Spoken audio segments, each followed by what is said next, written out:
entitled to less than justice colors all of these cases. And the poems which you had read to you by Langston Hughes sum up the total philosophy of the difference which each of you must make. When you look at the world, as frustrating as it is, you don't face the world of Vernon Damer. When you look at the world as hard as it is, you don't face the world of Medgar Evers. And we have been able to make the success that we have because of a tradition of great people giving nothing less than their best to assure a system of justice and to pursue economic and social justice for everyone. I was going to quote Dream of Freedom. I brought it here, but Travis gave it to you. So let me close by not repeating it. But what I submit to you must be your mission. 2 weeks before he died, Martin Luther King said, "I have the temerity to believe that people everywhere can have 3 meals a day for their body, education for their mind, and dignity for their spirit.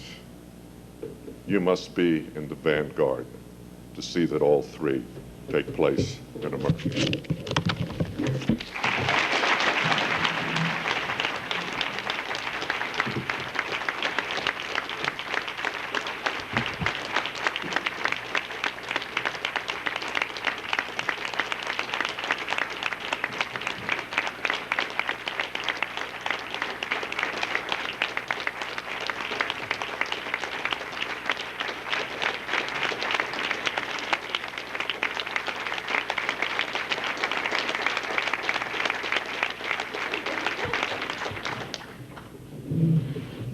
Well, Judge, if you wouldn't mind standing one last time.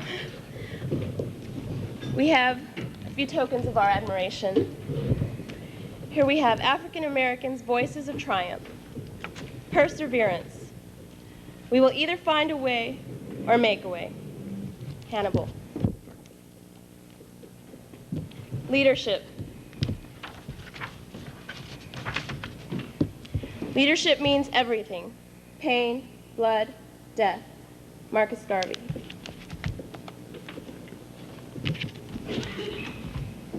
Creative fire.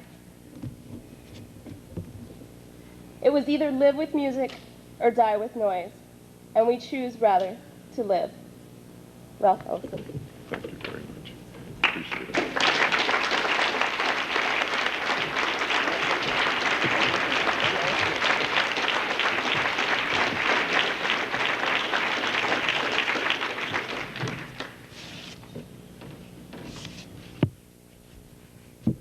Judge Higginbotham, the editorial board of the Michigan Journal of Race and Law has instituted what we call the North Star Award.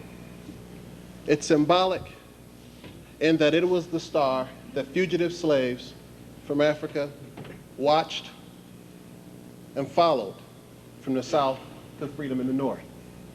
The North Star Award is symbolic of what we see in you as an individual, as a jurist, as a leader, a symbol of freedom, equality, and justice.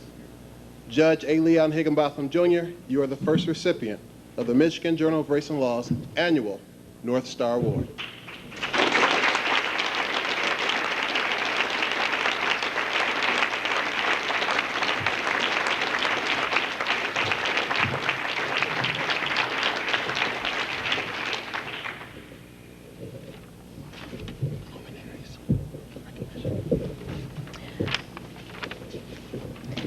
I'd like to take this moment to recognize some of our distinguished guests.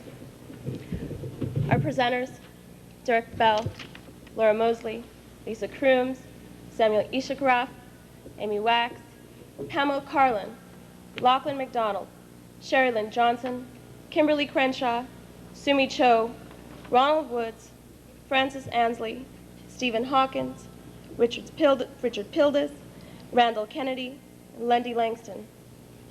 Our professors, Deborah Malamud, Samuel Gross, Andrea Lyon, and Lance Jones. People representing law firms, David Baker Lewis from Lewis, White, and Clay, Kathleen Lewis from Dykem and Gossip, and our distinguished dignitary, Wayne County Commissioner Bernard Parker. Thank you.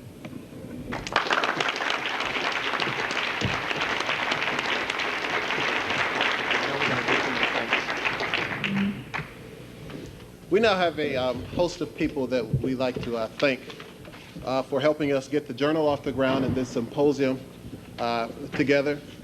And the first person we like to thank is Maureen A. Bishop. She cannot be with us here this evening, but she works in the Publication Center. And I'm sure that she's very tired of seeing us. In fact, I know that's probably one of the reasons why she's not here today. But we would like to recognize her for her tireless efforts in helping us get everything organized. She has been invaluable in this effort. And we'd like to have a round of applause for her and her efforts.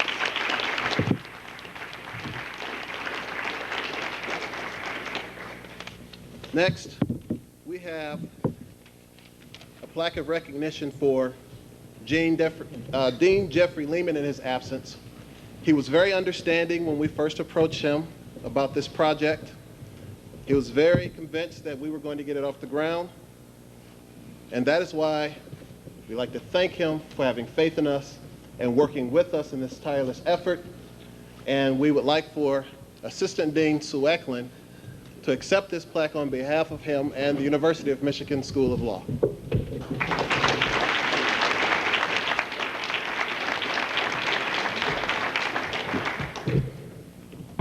Next, we'd like to recognize Dr. John Matlock from the Office of Minority Initiatives at the University of Michigan. Dr. John Matlock met with Guy Charles and I on a number of occasions. Most of the time, I think we were getting on his nerves, but he was very understanding. And when we first met with him, he began to run off a number of things that he thought that we should be doing, and Guy and I looked at each other and said, you know, we have a lot of work ahead of us. This was probably last week. So we'd like to thank you, Dr. John Matlock, for helping us in this effort.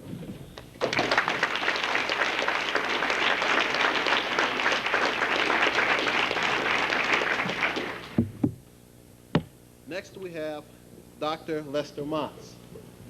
Give this man a round of applause because he gave us a whole lot of money.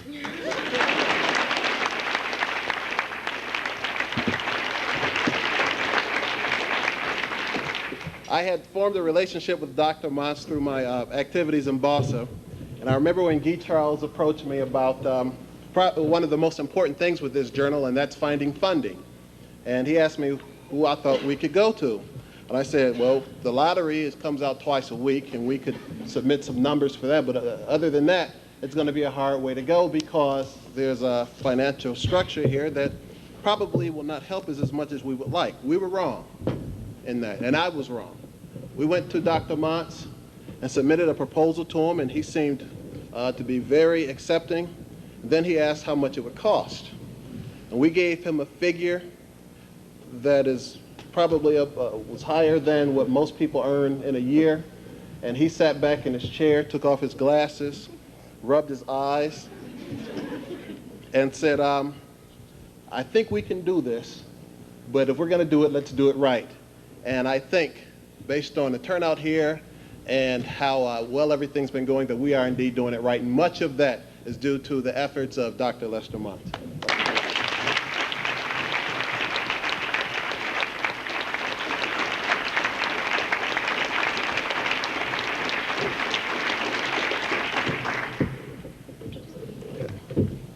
Next, we'd like to bring to you our very talented and hardworking managing editor, Emmeline Kim. She is the one who has been keeping us within our budget by telling us no every other time, which is why we always ask for a low amount the first time when she said, and let her say no, and then we come back and ask for more, and then she has to say yes.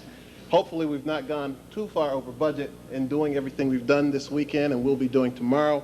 I would like to bring to you Emmeline Kim. She will be giving closing remarks.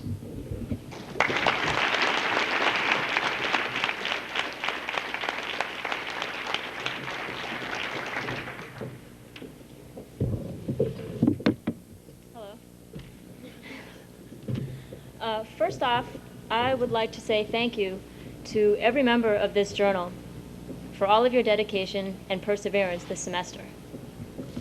I could never have chosen to work with a more excellent group of people, and I just wanted to say thank you, and I think it's going to be a great year.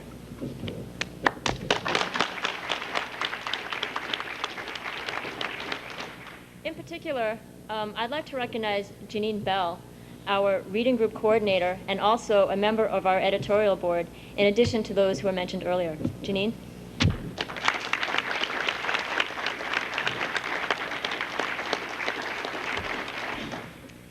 And while I do not want to keep anyone here any longer than necessary, our evening here would definitely not be complete without expressing once more our deepest appreciation for the truly tireless efforts of our symposium coordinator.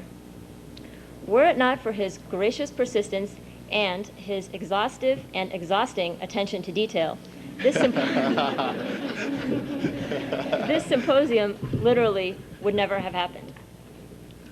For his clear-sighted vision and creative solutions that shaped what this symposium has become, it is with deep thanks and great appreciation that the Michigan Journal of Race and Law presents this plaque to Hardy View.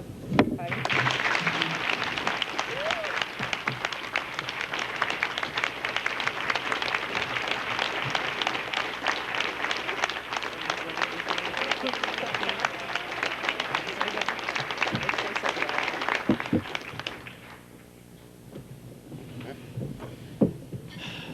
Continue to be shocked by this journal. First off, glory be God. I could not be here today without his grace and his love. I must also thank the people who have stood behind me throughout this entire endeavor. It was long, it was hard, it was difficult. And by the look of the wonderful black, white, yellow, brown faces in this audience tonight, it was worth it. I must thank my better half, who stood behind me as I was grumpy, very difficult, and oftentimes rude. Thank you, Cynthia.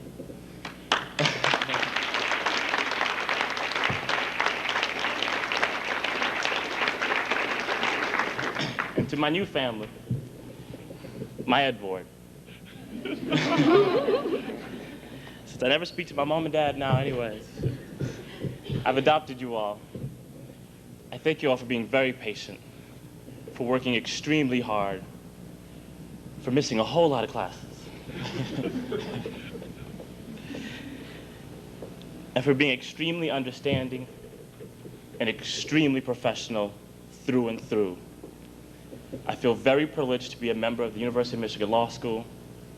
I feel even more privileged to be a member of the editorial board of the Michigan Journal of Race and Law. And I thank you. Good evening.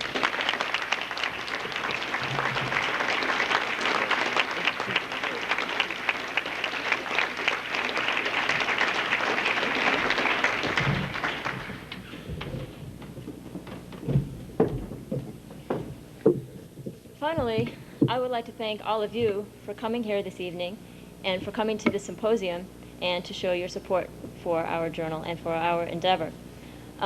I believe that this is a crucial time for civil rights in this country, and thus an important time for us to be gathered here together.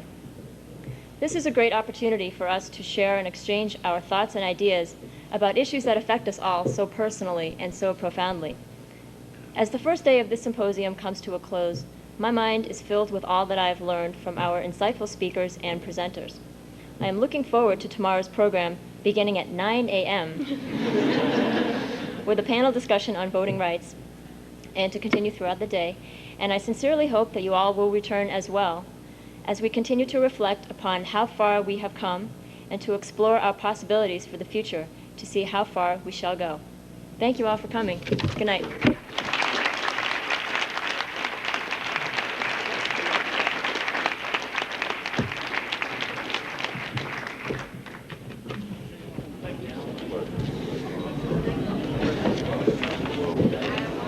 It was wonderful.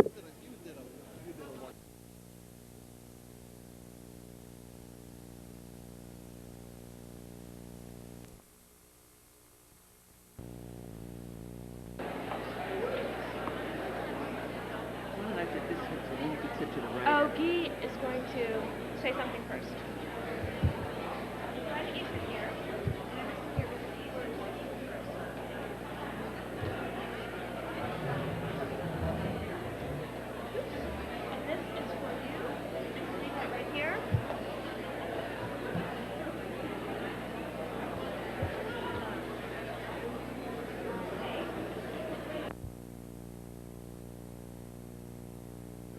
Janine Bell, who will introduce our speaker for this afternoon. I'd just like to make a couple announcements.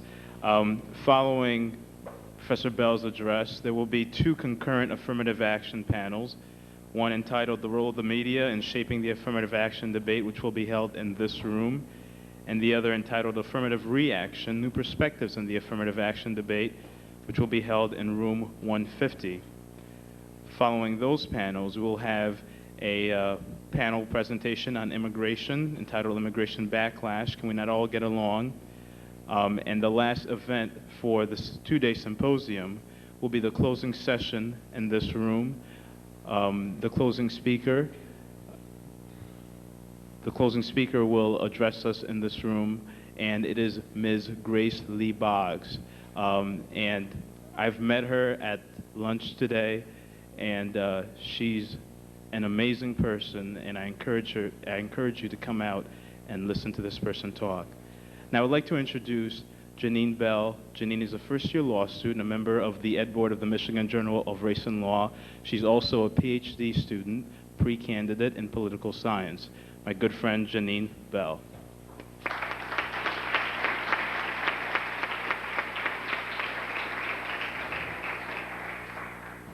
Good afternoon. As Guy mentioned, I'm Janine Bell, and for those of you who've been wondering and been too polite to ask, I'm not related to the speaker this afternoon. Though the fact that we have the same last name reminds me of what happened the first time I met Professor Bell a few years ago. He came to Michigan to speak and had graciously agreed to sign books. I was toward the end of a very long line, and I suspect by the time I reached the podium, he was a little bit tired. I handed him my 3 books, and he started to inscribe the first, and he asked me what my name was. I said, Janine Bell. And he laughed, and I mentioned that people had always asked if we were related. As he opened the second book, he started to write, looked at me blankly, and said, Janine, remind me of your last name. It's Bell, I said. For many of you, Professor Derrick Bell scarcely needs introduction. A civil rights lawyer turned academic activist, Derrick Bell served as Dean of the University of Oregon Law School and taught at Harvard Law School before his current appointment as a visiting professor at New York University Law School. Professor Bell is the author of 5 books, including Faces at the Bottom of the Well, The Permanence of Racism, And We Are Not Saved, The Elusive Quest for Racial Justice, Race, Racism, and American Law, one of the few textbooks on race and law, and his most recent book, Confronting Authority, Reflections of an Ardent Protester, published in 1994. And for those of you who are interested in his work, Professor Bell informed me that he will be coming out with a new book sometime next spring. His articles, essays, and marvelous chronicles starring the indubitable Geneva Crenshaw have appeared in scores of legal journals, magazines, and newspapers. I could go on and on about his honorary degrees and all the other awards he's won, but I'd rather give you the man himself. Ladies and gentlemen, please join me in welcoming our honored guest, Professor Derrick Bell.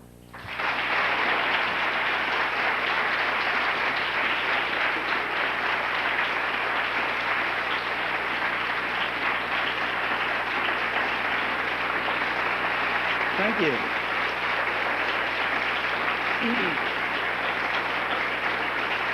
Thank you very much. Thank you very much, Janine. She told me she was going to tell a story, and that made me, it could have been worse, that's all. I'm coming up on the rough side of the mountain. Just have to hold on to his powerful hand. Yes, I'm coming up on the rough side of the mountain. I'm doing my best to make it in. For gospel singers, the biblical suggestion, make a joyful noise unto the Lord, is less admonition than invitation. Invitation to renew through song the faith of our forebears. Gladly and without pretense or frivolity, they praised the Lord through the intricacies of lyric, melody, rhythm, and harmony. Rooted deeply in black culture, blessed with talent honed in belief, these singers and their music comfort the afflicted, console the bereaved, strengthen the weak, reassure the discouraged, and bring to all within the sound of their voices a soulful joy. Long ago, the slave singers, by interweaving melody and lyric and songs of faith, the spirituals, were able to transcend the awful oppression that defined their lives. Embracing religion that was undergirded by this music helped them to be free in their own minds. It gave their imaginations nourishment for creating a world of freedom where they could be whoever they felt they truly were. Not just someone's chattel who was worked and beaten and raped and maimed and sold and killed for profit or sport. The music encompasses all of this despair and empowers the singers with faith and determination that we recognize and respect. At a later time, and especially after black people began immigrating to the North, those we now call gospel singers updated the music of black religion. Many of the spirituals, of course, but also standard hymns and newly written songs.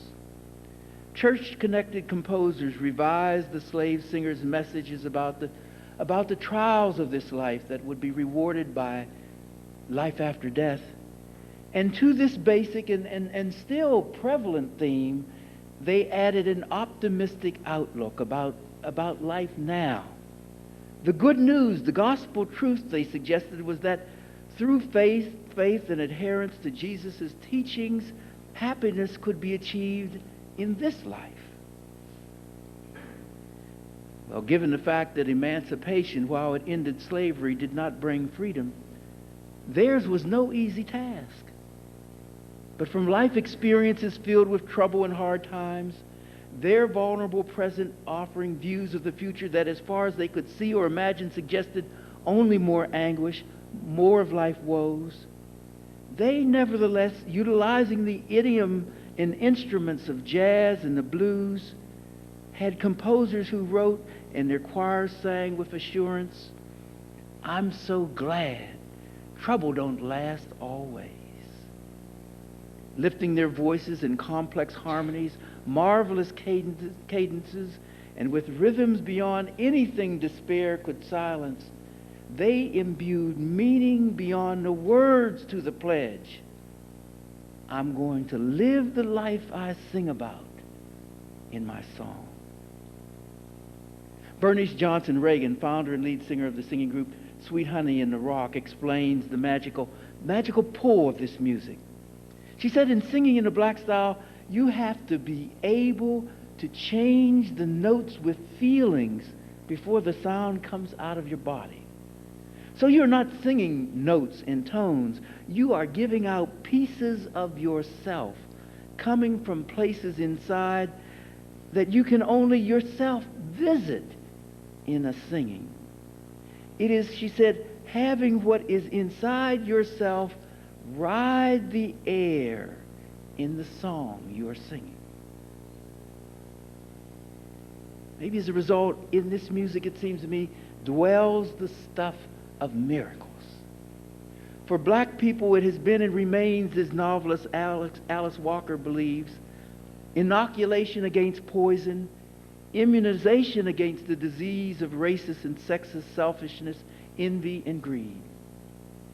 And in its ability to express all the connectedness that racist oppression and colonial destruction tried to keep hidden, black music communicates a political as well as a religious dimension. We all remember that during the slave era, it helped bind the disparate peoples of Africa into a single community. So that while praising Jesus in their songs, the words of those songs contained directions for those planning to escape in search of freedom in the North. A century later, during the Civil Rights Movement, those black and white protesters who risked well-being and lives to abolish the Jim Crow laws, they found strength in songs written by slaves that they transformed into freedom songs. Today, it seems to me there's no accident that black students, including those enrolled in the nation's most prestigious colleges, they form gospel choirs. Even these most fortunate descendants of those who were enslaved, they recognize and they reach out for the spiritual nourishment that is the essence of this music's appeal.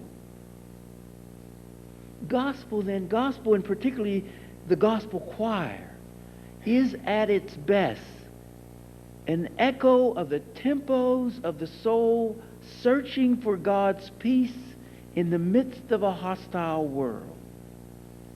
There is a universality in gospel music, capable of touching all who hear and need its comfort, its consolation.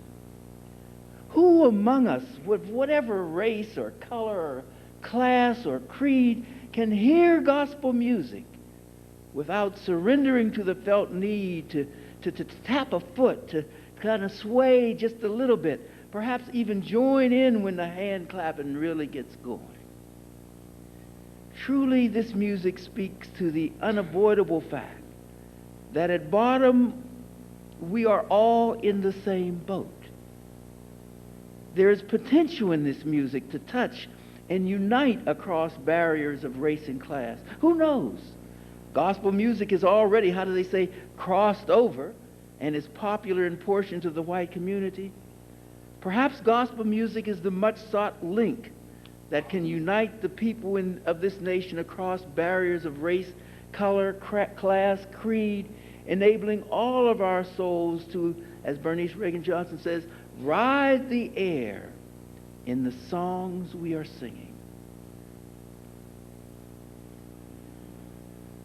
Well, musing about the power and potential of gospel music, I was listening at the time to a recording of the late Reverend James Cleveland, perhaps the greatest gospel choir leader and soloist of our time, and he was singing, "This too will pass.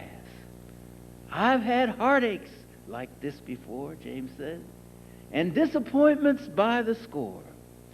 I claim the victory at last. This too will pass." I wondered, as the rich choral sound filled my home office, could the reassurance of the gospel hymn and others like it, could it provide us with the courage to face forthrightly our greatest crisis since the end of Reconstruction? Burdened by setbacks on every front, we watch helplessly the increasingly dire plight of our poor. We know, though we tend not to acknowledge, that the present suffering of so many could very well foretell the future fate of us all. It's easy for many to dismiss my concerns, I guess, as the worn rhetoric of a disillusioned veteran of too many civil rights battles lost when I thought they were won. I'm hopeful, though, that experience can bring wisdom as well as disillusion. And I'm not alone in sensing the serious peril and the still unacknowledged transformation of work in America, a transformation that is costing the country millions of jobs in untold economic and social distress. Black people, because we're the traditional societal scapegoats, predictably we're bearing the brunt of the economic loss, and we are the targets as well for frustrated whites who see black crime and affirmative action as far greater threats than corporate downsizing and political corruption. I fear that legal and political remedies will be of only minimal help to blacks during this era, and hostile measures in courts and the Congress indeed could worsen our condition. So there we in these